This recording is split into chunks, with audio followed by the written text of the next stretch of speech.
Je déclare en tant que pasteur. Tika ba prison nyonso ba kangayo na forme nyonso. Tonga lelo obima pe ba porte à prison et pour kana au nom. Je lève les yeux vers le Dieu de mon salut, du haut des cieux. Il voit ma peine, il étend sa main quand la mienne s'est perdue et me ramène. Je lève les yeux vers le Dieu de mon salut, du haut des cieux. Il voit ma peine, il étend sa main quand la mienne s'est perdue. Dieu véritable, nous te disons merci. Créateur du ciel et de la terre, tu nous as fait du bien devant ta présence. Une fois de plus, nous bénissons ta gloire et ta Seigneur. L'heure est arrivée, Père éternel, pour parler à ton peuple. Il est écrit, l'homme ne vivra pas du pain seul, mais de toutes paroles qui sortent de ta bouche. J'ai pris, Père éternel, dans la compréhension à ce peuple, que ce matin, ce peuple puisse saisir ton langage. Je m'oppose à toute force de l'ennemi, toute influence qui ne confesse pas ton nom, que cela soit anéanti, brisé, renversé, terrassé, que cela soit sans effet, au nom puissant de Jésus. Glorifie ton nom du début jusqu'à la fin de notre sermon, de notre enseignement, de notre prédication. Quand nous allons terminer notre enseignement, nous allons dire merci à toi par rapport à ce que tu vas opérer au milieu de ton peuple. Aujourd'hui, c'est le premier jour de notre semaine. Et toute la semaine, entre tes sentiments, que tu sois au rendez-vous pour nous faire du bien. Au nom de Jésus, qui est l'auteur de notre salut, j'ai ainsi prié. Amen. Est-ce qu'on peut acclamer pour la gloire de Dieu?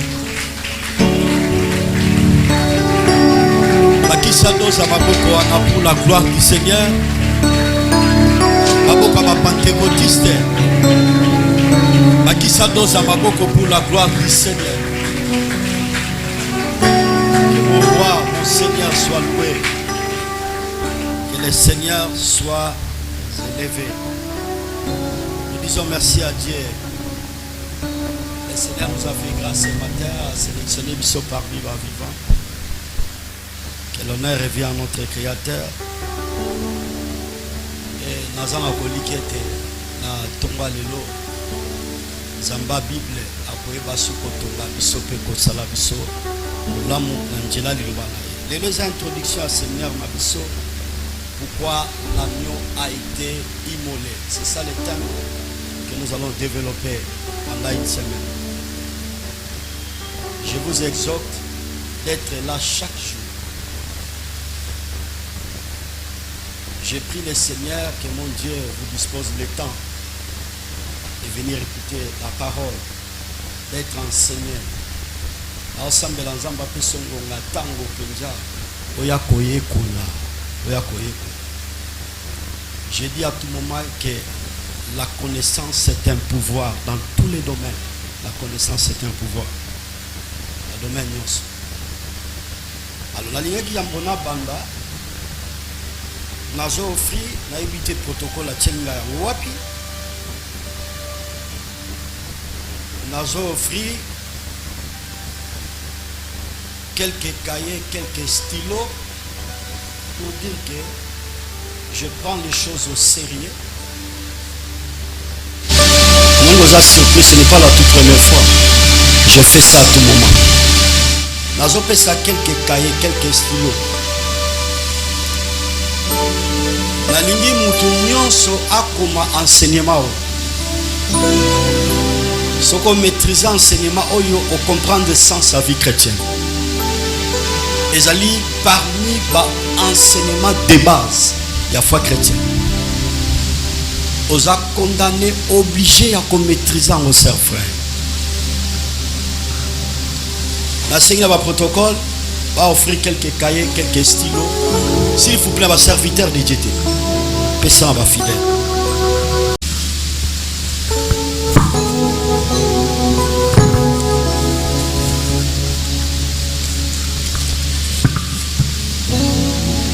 Il y a juste quelques cahiers, s'il vous plaît, ceux qui ont quitté. Et puis quelques personnes basées dans l'agenda. Mais la ligne est juste na baksa. Bakaye mususu ba stylo mususu. Banda ko vérifier tambola mutu nyonso aza na cahier te stylo PCA. Oui, pas à makoki yango. Rapidement, az la vana pesa ba verset mutu nyonso aza na cahier, aza na stylo na. Elia, Elia, Elia, Elia, Elia, Elia,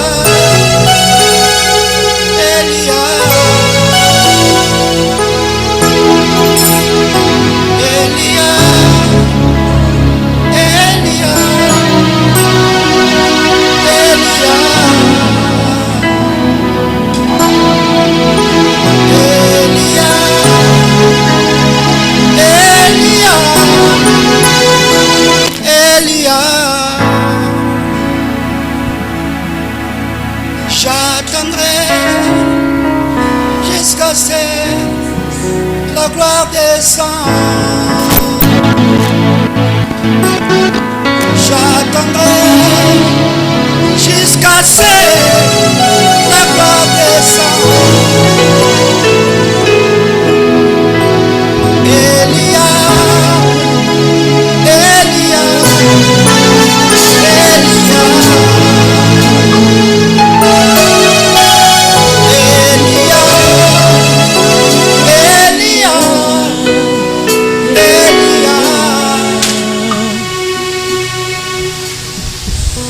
j'attendrai jusqu'à ce que la gloire descend. J'attendrai jusqu'à ce que la gloire descend.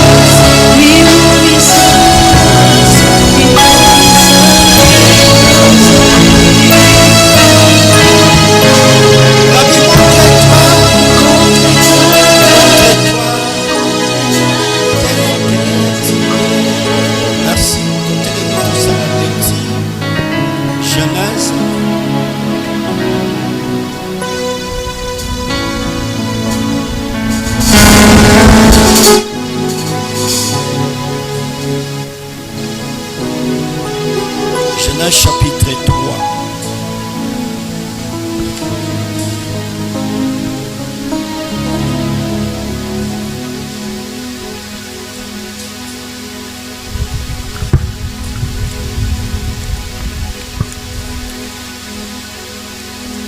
Tangina verset mango 21. J'ai la parole de Dieu au nom puissant de Jésus. J'ai la parole de Dieu au nom puissant de Jésus. L'Éternel Dieu fit à Adam et à sa femme des habits de peau et il les a revêtis. Que Dieu bénisse sa parole. Tovandi. Acclamez pour la parole de Dieu.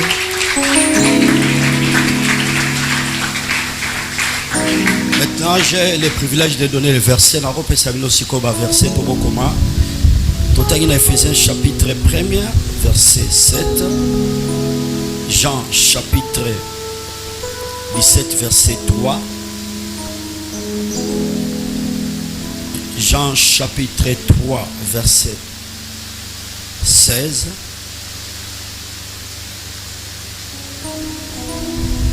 Actes chapitre 8, verset 32. Hébreux chapitre 9, verset 12.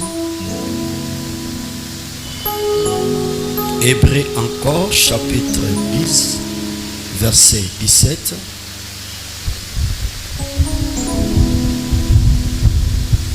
Éphésiens chapitre 1, verset 4. 1 Pierre chapitre 2, verset 9 à 10. Il y a plusieurs versets, nous sommes partagés pendant la semaine.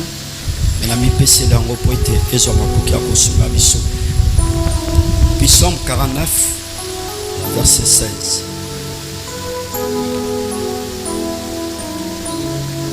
Donc le tiré dans Jean chapitre 10, verset 28. Je le répète encore une fois. Éphésiens chapitre 1, verset 7. Jean chapitre 7, verset 3. Jean 3, verset 16. Hébreux chapitre 9, verset 12. Actes chapitre 8, verset 32.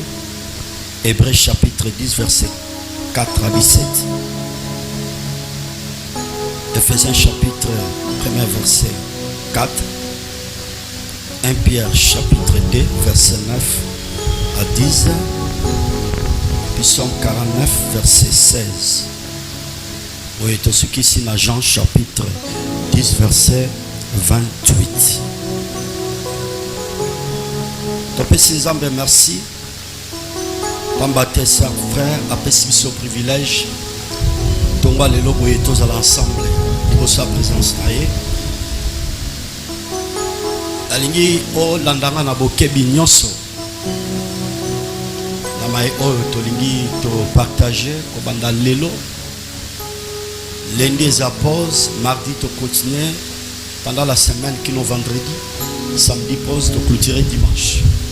Pourquoi l'agneau a été immolé? Avant toute chose, il juste n'a interpellé conscience nayo. Le créateur, le Dieu incréé, il est tellement bon. Il est tellement bon. Lorsque vous lisez la Bible, vous allez remarquer que Zambé na bonté naye, Zambé na bolingo naye, Yamboye akela moto, il a tout préparé. Il a tout planifié pour l'homme. Zamba salaki moto peut être moto à vivre dans des conditions eza réunie, à la stable, à vivre dans la réjouissance, à bika délice, na tinetali bomoina. C'est ça le souhait de Dieu, la volonté de Dieu. Et à la lumière de la parole, lorsque vous lisez la Bible, vous allez remarquer que nyonso oyo Yahvé abandaki kosala auparavant dans la création, abandaki kotrouvango bon. Donc par là, nous comprendre de l'oro moko te ya mabe oyo Yahvé ayebaki kokela dès le départ, depuis la création. Dans le jardin d'Éden, Nzambe apesi mutu pouvoir à dominer, apesi mutu pouvoir à régner likola biloko nyonso oyo eza ko exister na se ya mabelo. Quel privilège! Donc l'homme a été créé pour dominer, pour dominer. C'est ça la pensée de notre Créateur. Et avant la chute, il n'y avait pas la maladie, il n'y avait pas de problème, il n'y avait pas la mort, mais après la chute, les places makambe bébé linde yangoana, place makambe bébé linde yangoana. L'homme a fait la désobéissance devant son Créateur. A tout ça qui m'a été. Et na kozanga koto sa Créateur, c'est partant de là ne makambo nyonso, pensée nyonso Yava zalaki nango à propos de l'homme et zalaki renversé.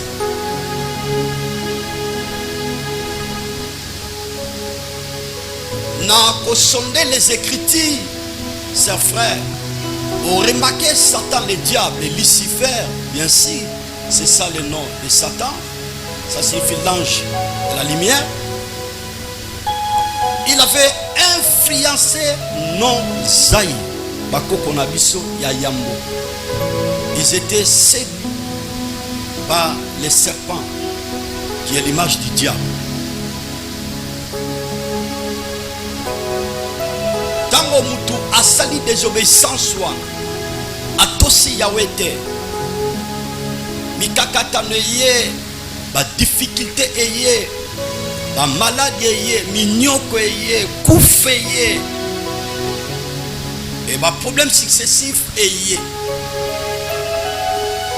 Et comme le créateur depuis lors il avait créé l'homme, ma soeur, mon frère, afin que l'homme, si je vais faire la tautologie, de demeurer devant sa présence pour l'adorer, pour le célébrer.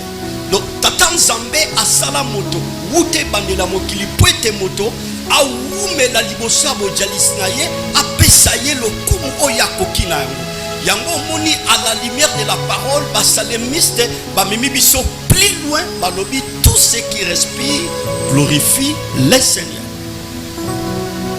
Moto nyonso ana pe maboye aiba ko sanjola Yahweh, aiba ko célébrer le créateur. Pourquoi? Parce que c'est lui qui nous a créés. C'est merveilleux.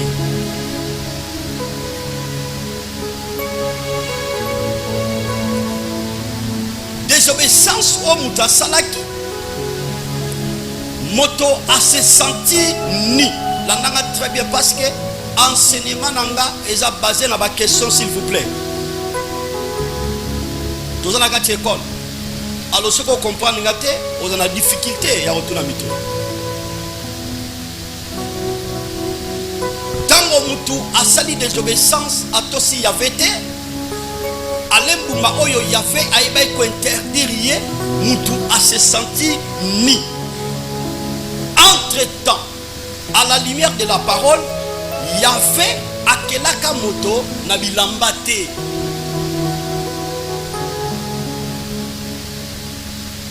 L'habit pour eux, bakoko na biso ya yambo, c'était la gloire de Dieu. Et tango bango basali désobéissance na bazangi botosi ne ba se sentir ni entre-temps bazangi na bilamba te. C'est pour cela notre bien-aimé Paul a expliqué aux chrétiens à Rome.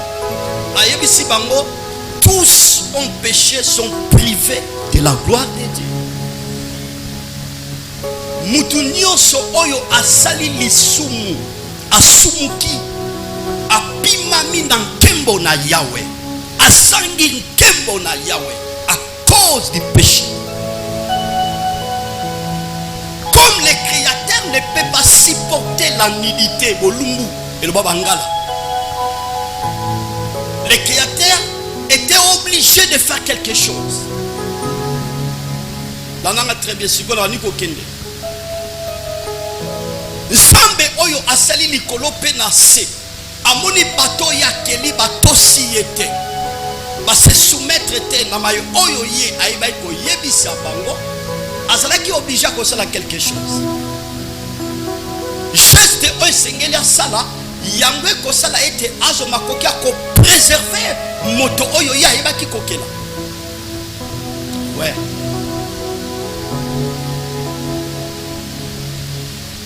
Pourquoi l'agneau a été immolé? Natina nini mpate baibaki ko bomaye natina nini babomaki ye na memisu makanisi na bino mosika. Les animaux ont été créés le 6e jour, même jour avec l'homme. Banyama et baki kokelama na 6e jour mokolo moko pe na moto.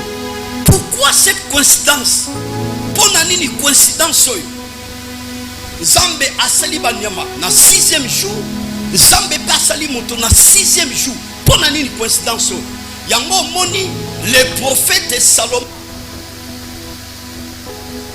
J'ai appliqué mon cœur à connaître la raison de chaque chose, le pourquoi de toutes les choses.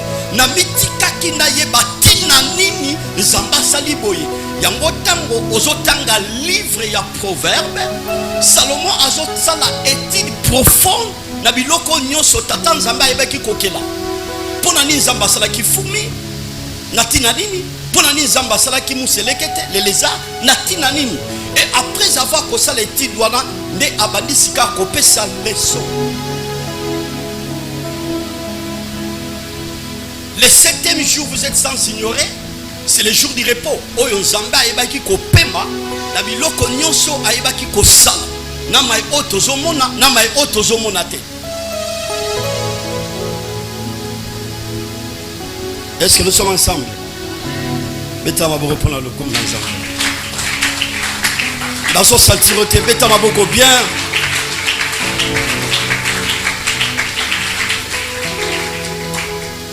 Après la chute, Dieu ne peut pas supporter la nudité ou le péché.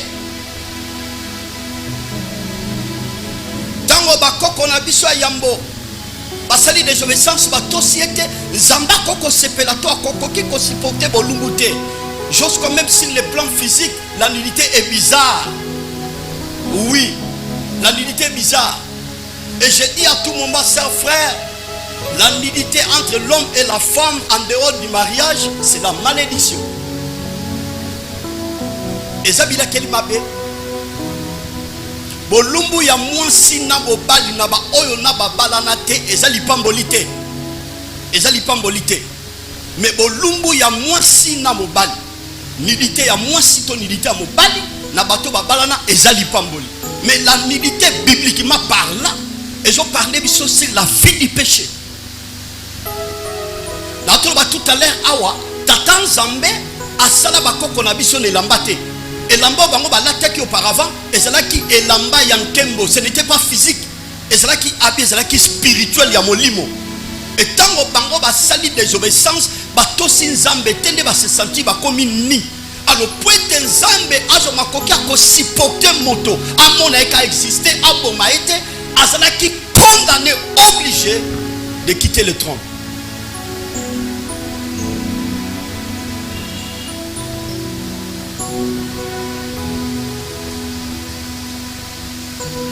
La Genèse, livre Yambo Yamakomami. Vous allez remarquer dans la version Totangi, Zambé Atiti pour poser acte.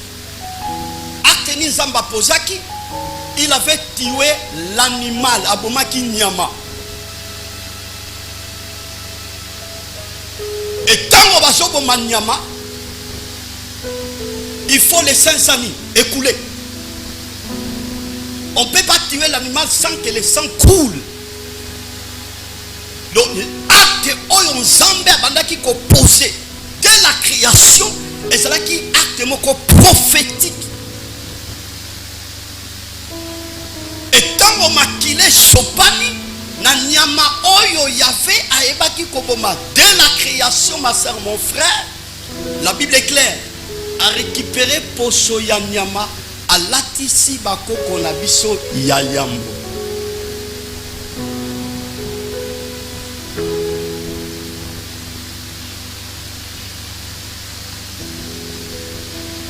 Dieu, pour votre précision, Dieu a tué l'animal pour couvrir la nudité ou le péché de l'homme.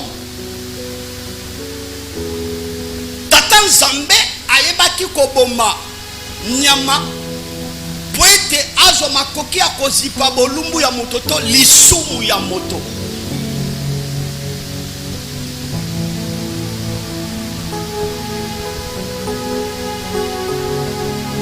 C'était déjà l'image, pour votre information, c'était déjà l'image de la rédemption. Je précise très bien, c'était déjà l'image de la rédemption. Et c'est là qui déjà elilingi yakosikolama, elilingi ya lobiko na acte oyo nzambe ayebaki kosala dès la création. La Genèse chapitre 3 liboso ya bakoko na biso ya yambo. Que le Seigneur soit loué.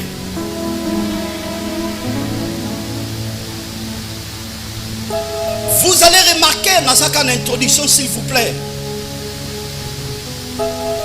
dès la création, Tata Nzambe a utilisé un animal pour couvrir la nudité ou le péché de l'homme. En naviguant dans les Écritures, Nzambe a continué qui toujours utiliser processus, il y a les animaux pour les péchés.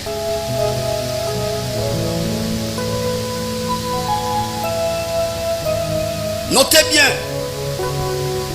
Dieu a ordonné à Moïse les sortes des animaux à offrir un sacrifice pour le pardon du péché.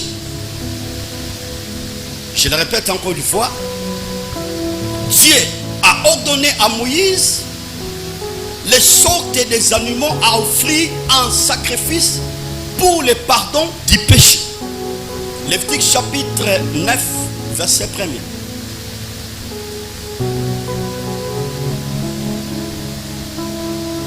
Ici, landanga malam. Tata Nzambe a pesi mitindo na mosali na ye Moïse. Ayebisi ye banimal o esengeli batumba mbeka. Banimal o esengeli epesa mambeka pona bolimbisi ya masumu ya pepe. Soki libota na Nzambe batamboli malamu te. Soki libota na Nzambe basumuki liboso ya Yahweh. Dieu a ordonné à Moïse son serviteur les animaux au Sengeli et Pesamambeka pour le pardon du péché.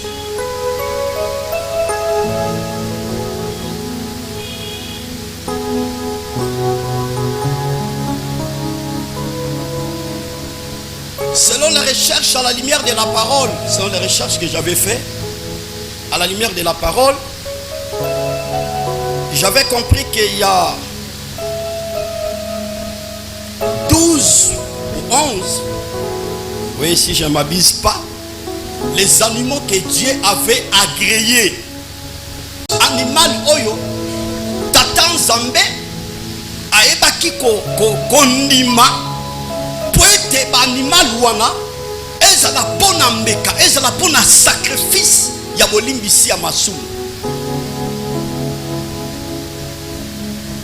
Premier animal, le veau. Deuxième, les chèvres. Troisième, les oiseaux. Quatrième, les tourterelles. Là on a essayé de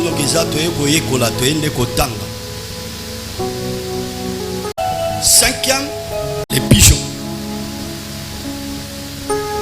Sixième, les taureaux.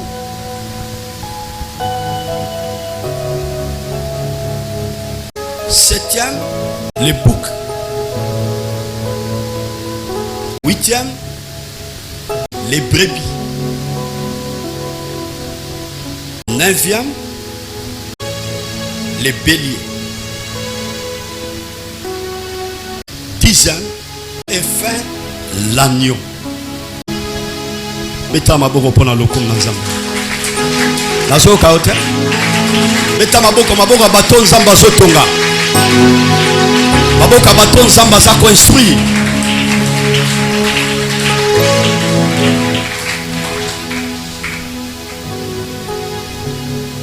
Ba animaux nyonso on a outil qu'on décrit tout à l'heure, c'est dans la Bible. Là on a très bien, c'est dans la Bible. Tous les animaux, les créateurs, abengango les animaux pires. Abengango isa banyama o isa kobulisama. Nzambe tata na lola. Abengango isa ba animal tole banyama o isa kobulisama. Donc apesi mitindo ke na banyama o tototanga awa mosane Moïse to basali na ye bazana makoki ya kopesa ngombeka to batumba ngombeka pona bolimbisi ya masumu.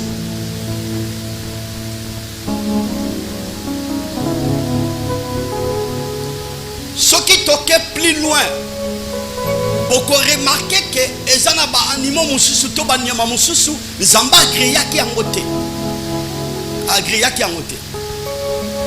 Vous devez connaître l'histoire de l'église ou l'histoire de nos aïeux. À l'époque, ezaki na ba animal no bazobenga ba animal impie. Oyo ekokaki jamais kopesa mana sacrifice.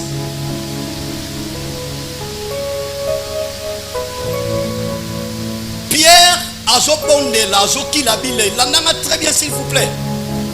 Na katia lo sambo le créateur a eko présenté banyama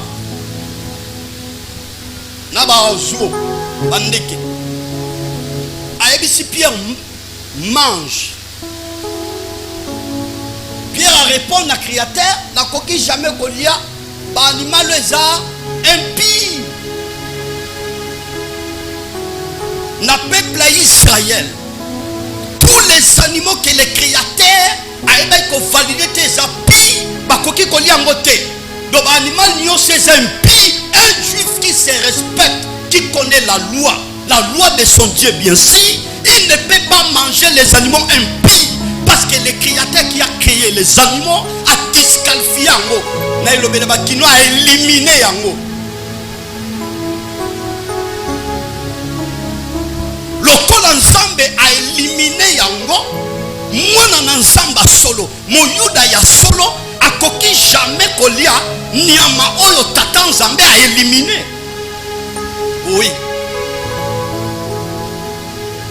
Un peuple juif, c'est un peuple qui se respecte. C'est un peuple qui observe la loi à la loupe. Et ça c'est une mission de là, ouais. Il va dans l'ensemble de la ramote. Parce que Israël, pour eux, en premier lieu, la Bible, c'est leur constitution. C'est leur constitution. Donc, pendant l'âge de 10 ans, il faut déjà au moins raison pour laquelle, quand Jésus il était né à l'âge de 10 ans, comme les gens qui le collent mon message, et c'est que les parents naïe, bah mais maï nanda kwa nzambe prête à qui nous voyait collandé bibeko.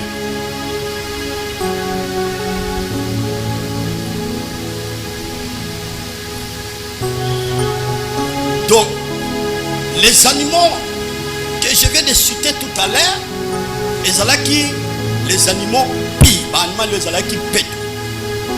Ce qui est toujours la Bible, il y avait un homme qui voulait changer sacrificatif.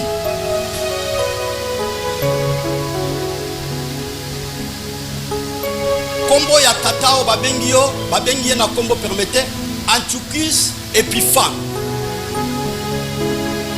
Antiochus Épiphane, il fit un empereur. Azalaki empereur par rapport à son influence, Alingi a changé le peuple d'Israël, l'olenga kotumba mbeka. Mbeka oyo nzamba ebisaki bango, bapesaka banyama oyo eza petwa, les animaux pires.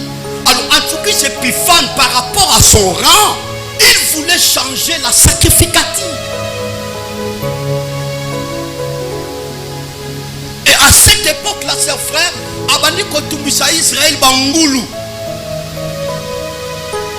Ngoulou est qui considéré comme animal impie et qui jamais copé ça dans sacrifice. Mais cet homme, en tout cas, c'est Épiphane, Israël, par rapport à son influence, a imposé Bangbapi ça sacrifice.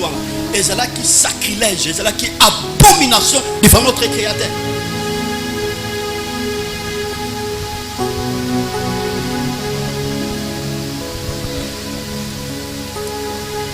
Yango moni la fumée parenthèse pe nazo kanga yango. Tous ces gens qui sont élevés, il faut ressembler à mine pour na bango.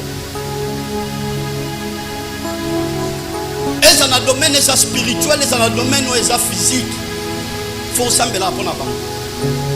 Derrière chaque homme élevé, il y a la masse, il y a la foule. Simanaï. mutu nyonso oyo atomba maza au placé si maneza na bato ya mafoule bazo na ngai. Si cet homme a poni chemin moko malamu te, par exemple un serviteur élevé a koti na bisika bakotaka te, abandi ko enseigner o bako ko enseigner te, il peut influencer une grande partie au bandimai.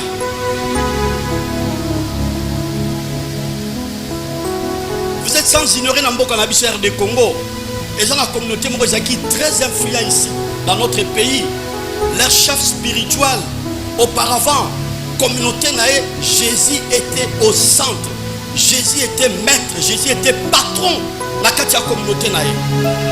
Mais après un certain temps, quand on a sillonné le monde, non, Jésus n'est pas notre sauveur, il est comme sauveur. Et là, on a lema. Mais au remarqué communauté wana ezala qui partager en deux parties. Basu bandimi était, bamusu bandimi Paul bandimi par rapport à son influence. Paul a lobby au sambe la capona bateau basé élevé na dignité. Si vous priez pour na bango, ne ko pesa bino njela, o mene fimo ko paisible. Donc par là, na bateau nyusu basé élevé. Si l'église baso soit tant qu'on prier pour la bango, ces gens va commémorer chaos et c'est l'église et c'est n'amboka. Yango moni empereur par rapport à son influence. Antiochus Épiphan a changé Israël sacrificateur. Bah comme il kotumba bangulu, oh ils interdit créateur abo yango beye a imposé bango par rapport à son influence.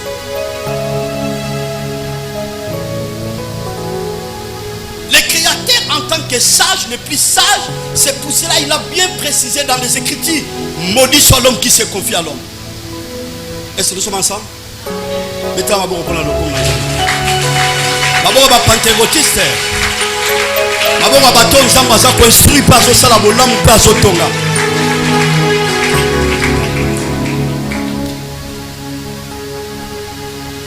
Maintenant, pourquoi parmi les 11 animaux, je viens d'expliquer tout à l'heure, Dieu a choisi seulement l'agneau pour ôter les péchés.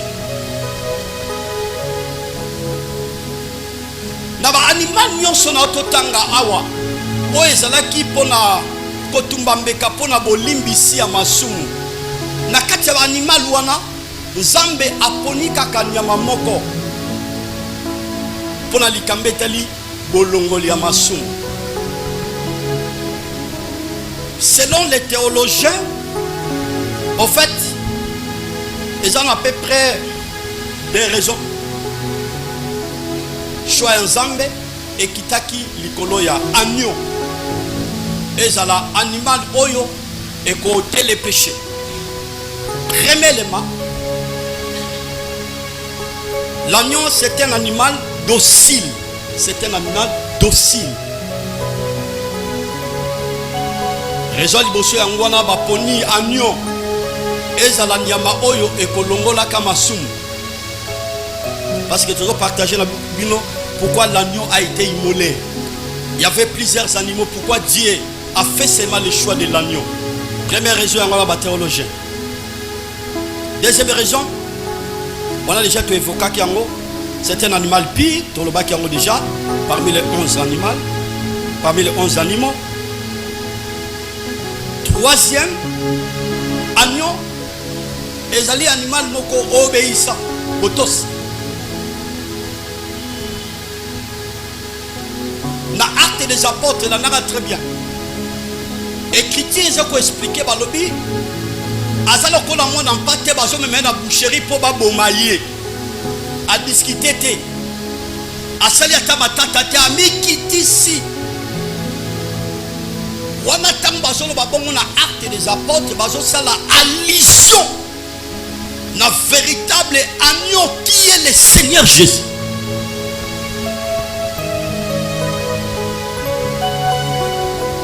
Est-ce que nous sommes ensemble? Pépa, pépa. Merci.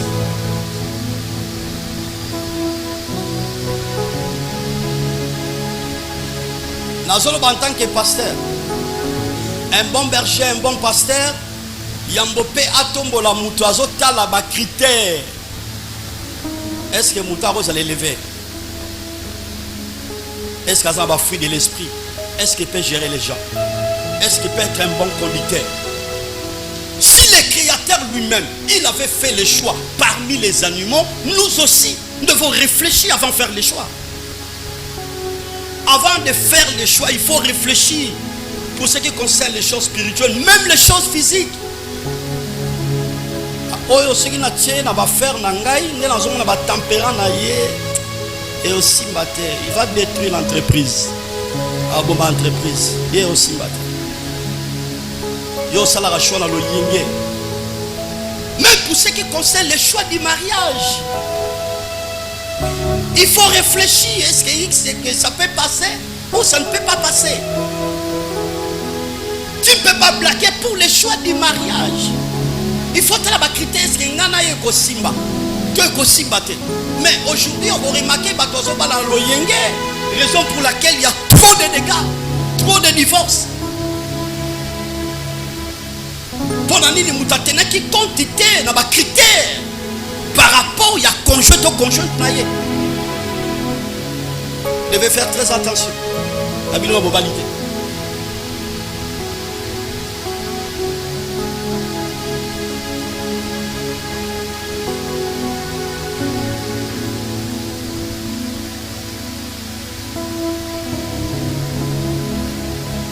Le choix de l'Éternel est bâti aux salas fixé vers l'agneau.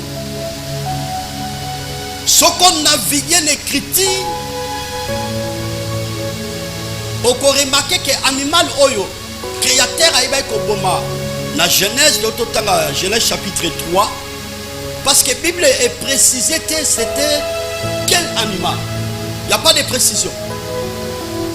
Et lorsque la Bible est muette, nous devons être sages et prudents pour accomplir sa précision exacte. Je parle en tant que théologien. Mais on peut remarquer que la théologie va salir recherche par lobby que animal wana nzamba bomaki na Genèse. Tant bakoko na biso liboso ba sali lisumba komini po etazo makoki ko sipanilité na bango nyama oyo tata nzambe abomaki selon les théologiens par lobby ezalaki agneau.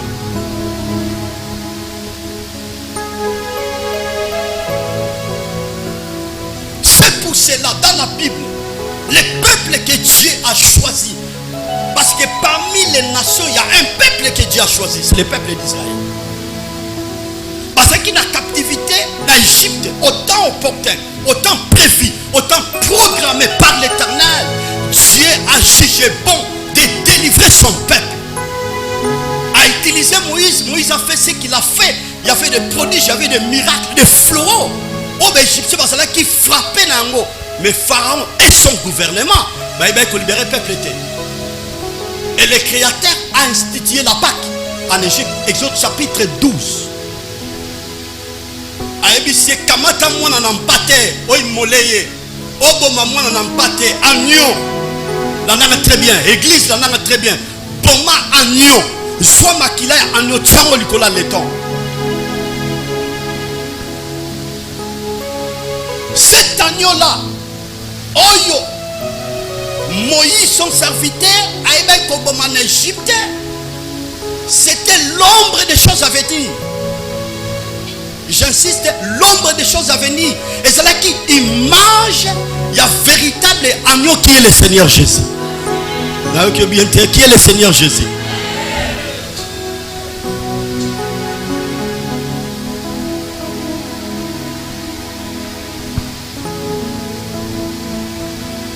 Pourquoi l'agneau a été immolé? Pourquoi l'agneau doit mourir? Qui est l'image de Jésus-Christ. Premièrement, c'est pour ôter les péchés. C'est pour ôter les péchés. Ponanini mwana nampate esengeli akufa. Ponanini mwana nampate esengeli babomaye. Ton naviguer na bino na Bible tout le monde déjà depuis lors Tant que mutasali désobéissance, Nzamba bomaki déjà nyama. Et nyama ba théologie ba le biete ezali agneau. Donc ezali déjà elembo ya rédemption. Peut-être Nzamba so makoki a ko supporter bolumbu to désobéissance au mutaeba qui ko commettre natangwa. Donc, agneau qui est le Seigneur Jésus,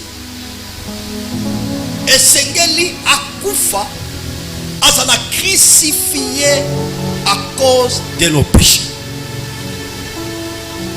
Jean chapitre 1er, verset 29. La Bible dit ceci. Voici l'agneau de Dieu qui ôte les péchés du monde, sans S, les sans S. J'insiste, les sans S. Tala mwana nampate oyo azali kolongola lisumu masumu te lisumu na moti.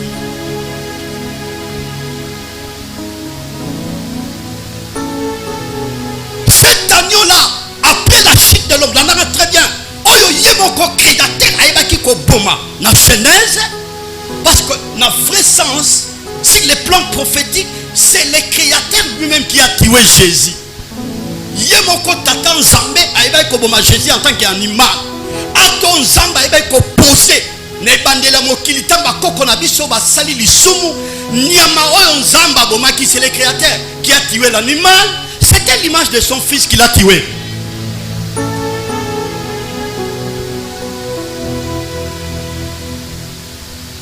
Yango moni sika soko ken apocalypse ok plus loin. Tango Jean a ce qu'il a eu des bâtiments azo so ba mystère na makambetali événement tango suka parce qu'apocalypse so parlé sur 3 temps, na passé, présent et puis futur. Balaki c'est beaucoup ba binana za makoka ko fungola buko.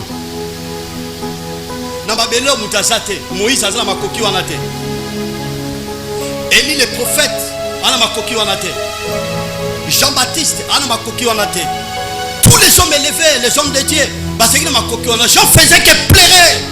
Qui est digne d'ouvrir les livres et rompre les sceaux? Qui est digne?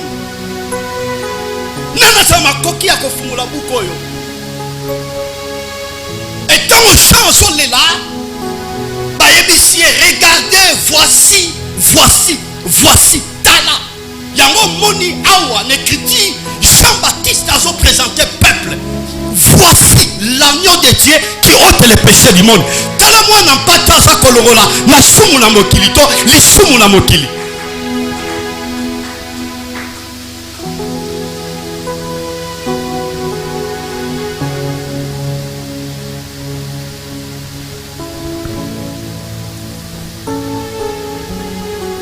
Sœurs, frères,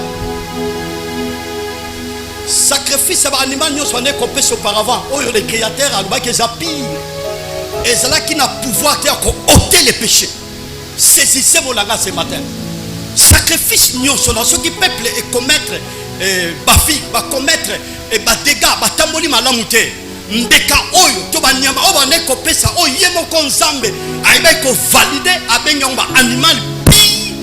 Ba sacrifice wana ba nyama wana et ce qui n'a pouvoir te ya ko ôter les péchés, mais juste animal wana et c'est là qui n'a service à couvrir les péchés. Regarde, c'est pour cela Jean-Baptiste a bien précisé, voici l'agneau de Dieu, celui qui est digne, capable de ôter les péchés, c'est l'agneau de Dieu. Pépa.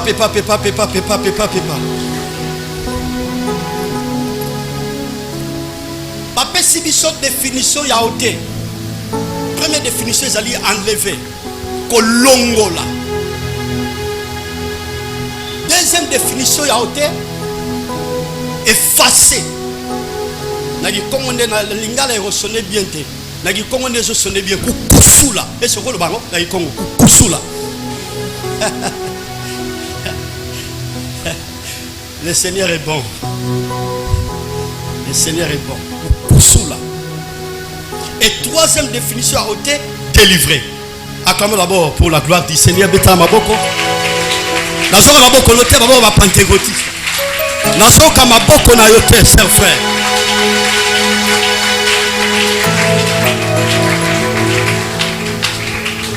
Chers frères, si nous subissons ce que nous subissons aujourd'hui, si je vais faire la tautologie, c'est à cause du péché. Ce qui te sont la malheur, mi kakata, mi nyoko, ma difficulté, c'est à cause du péché.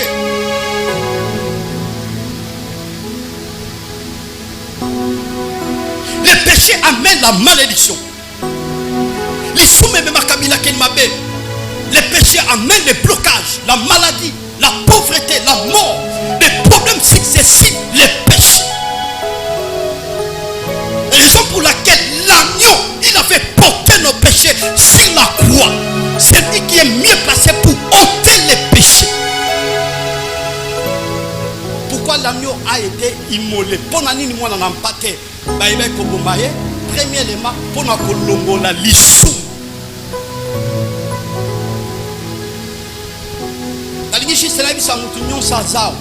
En tant qu'enfant de Dieu véritable, Jésus nous a pardonné.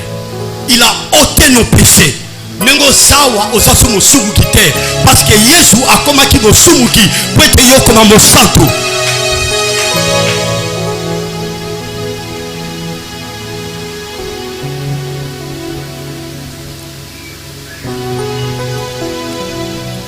Vous savez, il y a des fois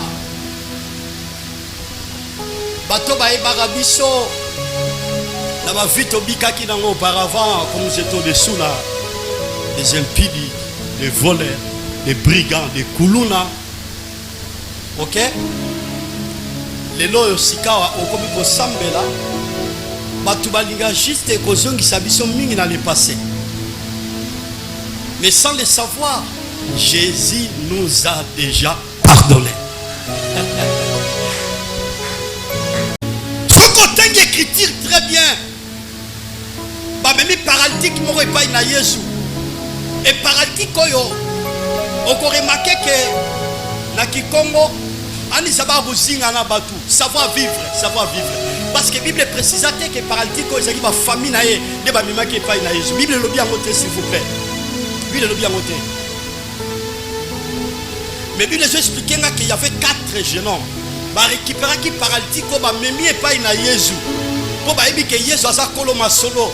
Ba ebi ke Yesu asa ba kokia ko justifier. Ba ebi ke Yesu asa ba kokia ko ya ko restaurer ye. Ba ebi ke Yesu asa ba kokia ko rétablir ye. Ba ebi ke Yesu asa ba kokia ko changer ba donner ko zongisa mutu oyo na forme initiale rien que la personne de Jésus. C'est merveilleux.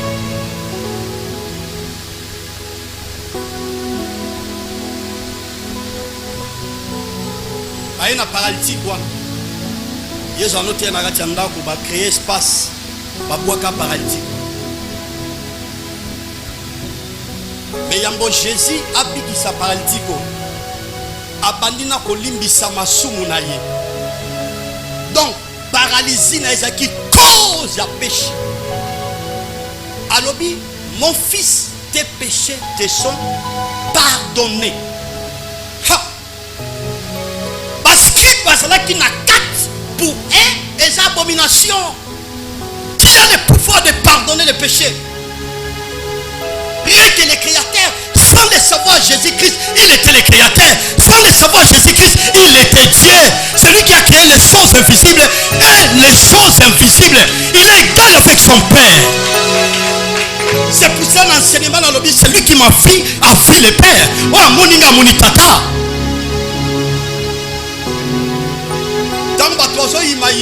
Réponse à Pessibango. Afin que vous sachiez, c'est merveilleux, que le Fils de l'homme a le pouvoir de pardonner les péchés.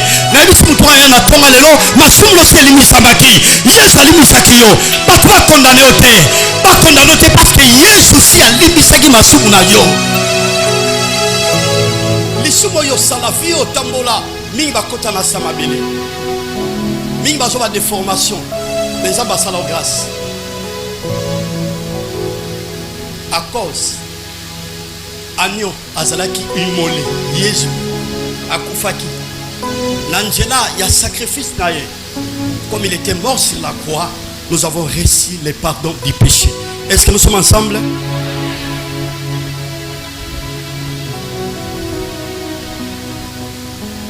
Deuxième élément rapidement. Donc, pourquoi l'agneau a été immolé? C'est pour nous protéger. C'est pour nous protéger. Et ça nous rassemble la protection. La protection. La protection.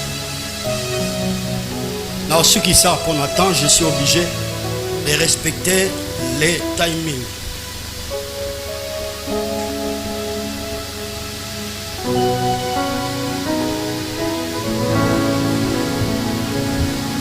Moi, on n'a pas été à Koufaki de Koulous, à Sopaki Makila Naye, l'andanga bien. Pour la protection. Sœur, frère, Moutou, à coquille jamais qu'on s'est protégé par rapport à la beauté na yo, qui toko na yo, et qu'on batte la kayo à tamu kolomorote. Maïle no pe, et qu'on batte la tamu kolomorote. Rang oyozana dans la société et coquille jamais qu'on protège. Quel que soit batielio ba garde corps, c'est bien, c'est pas mauvais. Pour bassimer sécurité na yo, mais je vous dis ce matin, sécurité wana est à limiter. Vous savez, pour ce qui concerne la protection, pour la sécurité, il y a plusieurs hommes élevés. Bazo dépenser bambonge belé pour bazo makokia kwa simer sécurité na bango.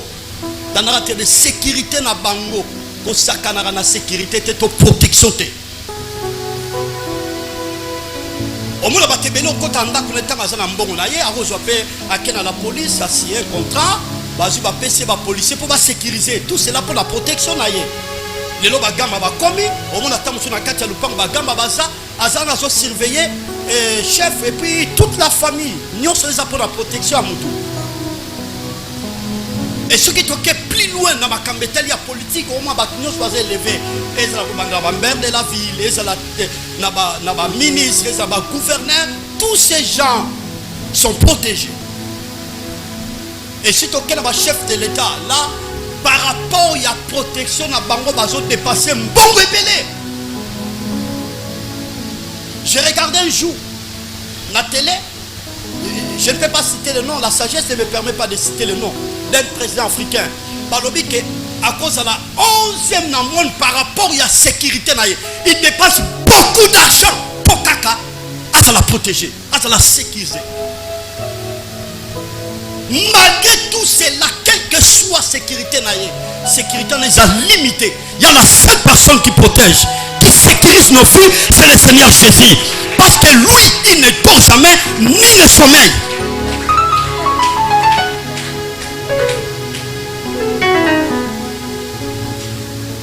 Yesu a koufa en tant que moi en empaté. Ne touche ma soeur, mon frère.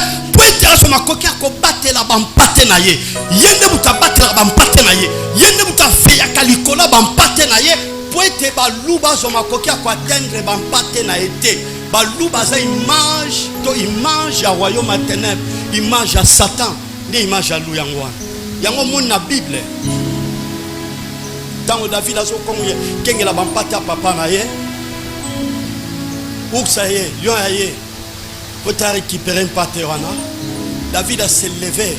A que boto l'empate on a mon yoko ya lion. Pour lion, a zo makokia ko dévorer un pâté wana te. Nous avons des images wana. Et ça, le véritable David qui est le Seigneur Jésus. Oyo ayaka soki lion a telemi a dévoré vinayo. Ya mobali na yo ya mwasi na yo ya bana. Le Seigneur Jésus qui est le véritable David a peut être aravir yo na maboko ya lion o eza Satan na ba démon batu nyonso bazoluka bomo inayo. Na telemi na tonga lelo lokola mosakoli. Mutu nyonso oyo ennemi a telemi peut être écrasé yo. Mutu nyonso oyo ennemi a telemi peut être en l'existence na yo. Na telemi lokola prophète. dans les traits de la Bible. Atelema na tonga le prêtre à défendre yo en tant que véritable protecteur. Aswa soin ba yo balingi existence na ote. Oyo alobi amena bien tika victoire et banda. Au nom de Jésus, ba yini na yo ba la renverser, ba yino ba la écraser, ba yino ba la terrasser ce matin. Jésus c'est lui le véritable protecteur. Quand il y a tellement rapport bundi sabiso, abundela biso, alongi sabiso liboso ennemi, ennemi ba koki jamais ko faire face liboso ya mutu oyo aiba ko kwisa mokonzi bango Satan. Sur la croix, il a déclaré tout est accompli. Et l'œuvre de la croix, ce que Jésus a fait sur la croix en tant que l'agneau, dans ce sacrifice là, makilo ya sopaki ngana sa protégé, yo sa protégé, mobali na sa protégé, mwasi na sa protégé, bana biso sa protégé. Tola la pongi ya kimia, tola mutana kimia, torosala na kimia, torokende na kimia. Ndio so torosala et ça sécurisé. Oh ya lobeme na bien ticket de sécurité ensemble et pendant la vie na yé.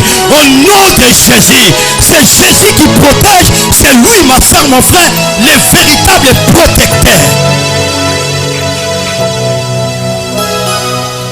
Ouais, simbi biso aza makasi, ana nguya. Ouais, simbi bo moina yo. Eza noko na ote. Eza pe tata na ote. Bako sote. Obi ke tant on est kokola to no banga, nous na tamu sota. Ngenge na museki na mu. Ils ont renversé le zungenge. Te banda lelo le ba osana pouvoir ko renverser finanga te. Bomo ina resima me pa nkolo. Nkolo mutasimbi bomo ina ngai. Osana pouvoir na te. Ni mutu na quartier ni sosemo na quartier. Ni bisika osoteka, ni bisika osotanga. Mutu moko ta na pouvoir ya ko renverser finayo parce que fina ça sécurisé par nkolo. Personne n'a le pouvoir d'annuler ton existence sur la terre. Même si mutaza pembelo mutu moko ta na pouvoir ya ko niler kobika nanga na sama belo. Mutaza te yo tu encore ba avec foi. Le ba avec foi, le ba avec conviction. La vie et la mort, c'est au pouvoir de la langue. Le ba avec foi, avec conviction. Ouais. Ouais. Biso to koli ko bango wapi. To koli na batumo to za ba pere ya kosala. Mais si ko longola to ndimela Yesu wala longola ko banga. Et puis ça ne va pas permettre Yesu à bien. Il y a kamata yango zo yango. Tiens, Yesu à bien. Ce betaye. Betaye, c'est ton frère, c'est ta sœur. Yesu à bien. Tosima be paina. Écoutez ce que dit la parole. Jean chapitre 10 verset 28. Je leur ai donné la vie éternelle. Dans la partie B. Et personne ne les ravira de ma main. Naebaki kopesa bango bomo ya seko. Et awa, le Seigneur Jésus a conclu à personne ne les ravira de ma main. Mutu moko te na mpifo pouvoir ya kolongola bomo ina yo na maboko ya Yesu. Yango Yesu akufa en tant qu'agneau de kulusu pour protéger yo. Ata olongo de Congo tindoke bangolais kwa atteindre yo te po baboma yo. Ata olongo de Congo OK Gabon tindoke ba Gabonais ko boma yo te parce que on est sima mi pa ina kolo. Ata OK France, je vous informe tindoke ba français et ko boma yo te po bomo ina sima mi pa ina Yesu. Ata OK États-Unis bisika nguye fandi makasa molili, je vous informe tindoke ba américain et ko atteindre te fina yo et sima mi pa ina Yesu. C'est lui le véritable protecteur, celui qui nous garde et nous protège, il nous arrache dans les dangers. Yangomoni Paul alobi, réjouissez-vous dans le Seigneur, je le répète, réjouissez-vous. Le bel mususu ngo sala ngo ki sakata na kati nkolo ki sakata. Poni funa sala ki sakata ta lukinga ozwanga te. Oya butu ozwanga te. Oya moi ozwanga te. Bomo ina ngesa blende. Via moi speba na ngesa blende. Via ngesa blende. Pourquoi? Parce que esimba bino boko nkolo. Esimba bino boko nkolo. J'insiste vina yo esimba mina maboko ya nkolo. Alléluia, alléluia, alléluia, alléluia. Mutinyo sandimi ke fina ye esima be pa na nkolo bangaye yo. Oh, soki eza yo tika le Seigneur des anges, l'agneau immolé, asimba sous la fantasme moinayo, a écrasé sous maïninayo, a renversé sous maïninayo, pas à la terrasser, pas à la néantir, pas à la renverser, pour moyanganayo, et simba mi epa yankolo, kobangi sangate, na bagrimace na yo, kobangi sangate, na machine na yo, kobangi sangate, na kindoki na yo, kobangi sangate na bisala sala. Je sais une chose, ma vie est entre la main du Seigneur. Ma vie est entre la main du Seigneur. Elia,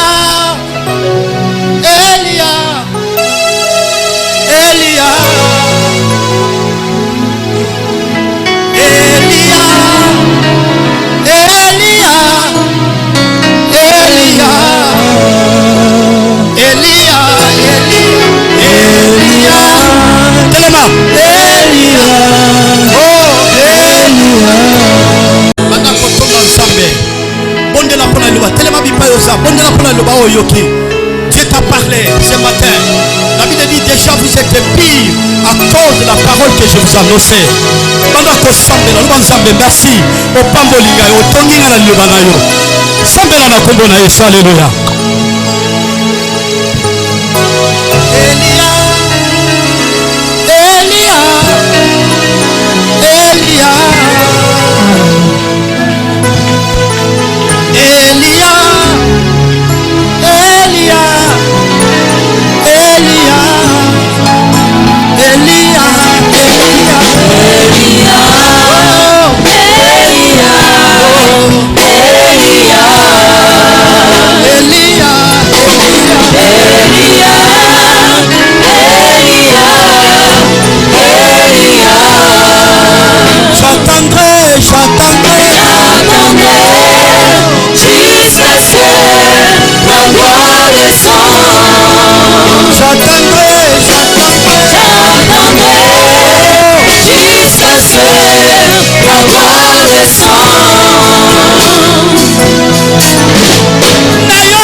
Il y a un message de la part du Seigneur. Quand on a un papier à pembe, ce papier va plier papier wana. Na moni siko stylo, likolo ya papier wana.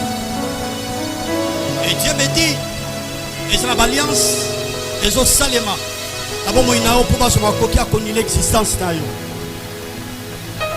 Pour baso makoki ya kolongolo exister sur ma belote. Jésus nous a donné la victoire sur la croix. Son sang qu'il avait répandu, nous avons reçu la victoire. Ozo bonde la sikawa, bonde la avec foi s'il vous plaît.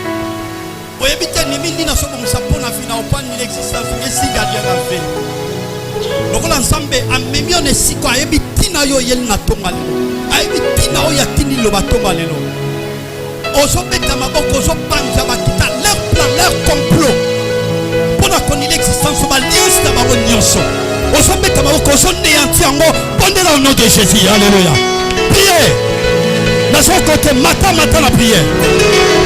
Renverser, néanti.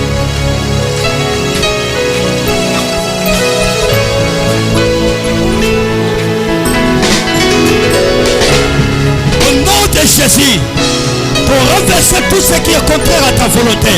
Projet du diable, l'alliance de cette ténèbre, Nicolas Liboma, Nicolas Finanga, Nicolas Foye Nangai, na kombo na Yesu, naza konéanti, naza ko renverser, ko briser, ko terrasser, au nom de Jésus, na pameli lelo samoli, ko yoku nyoso, azo nyoso, na projet nyoso du diable, na perisi yango, na néanti yango, na renverser yango, na rendre yango puissant, il est sans effet. Comme on a Jésus, la même chose au nom de Jésus, la telle force de Dieu soit là, au nom de Jésus, la renverser tout ce qui est contraire à la volonté du Père, l'alliance à ténèbres, nous la finale, côté qu'on détruit, côté qu'on renverse, qu'on néantit au nom de Jésus.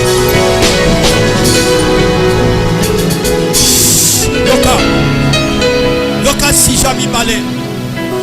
Natoma lelo osopanja bakita na bango bilobi bakoya na nzela moko bakozonga na nzela sambo ozobelela moto esikisa ba hotel ba sanctuaire bipe bazali ko invoquer kombo na yo ya papa na yo ya mama na yo ya lekino ya yaya ya mobali no pe ya mwasi pe ya bana ozobeta boko nzamba panja bakita ba obolela moto soya priez au nom de Jésus.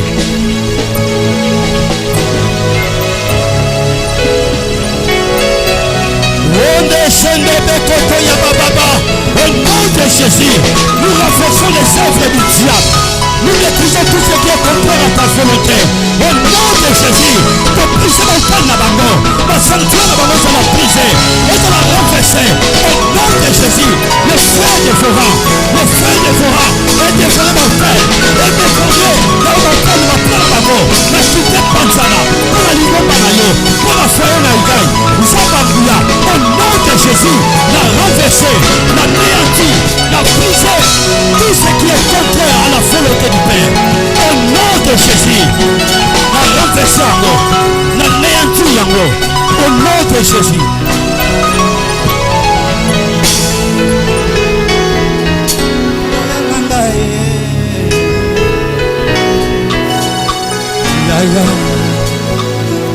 Yonde yaya. Je déclare en tant que pasteur tika ba prison nyonso bakangayo na forme nyonso tonga lelo obima pe ba porte à prison et bukana au nom. Je lève les yeux vers le Dieu de mon salut du haut des cieux. Il voit ma peine, il étend sa main quand la mienne s'est perdue et me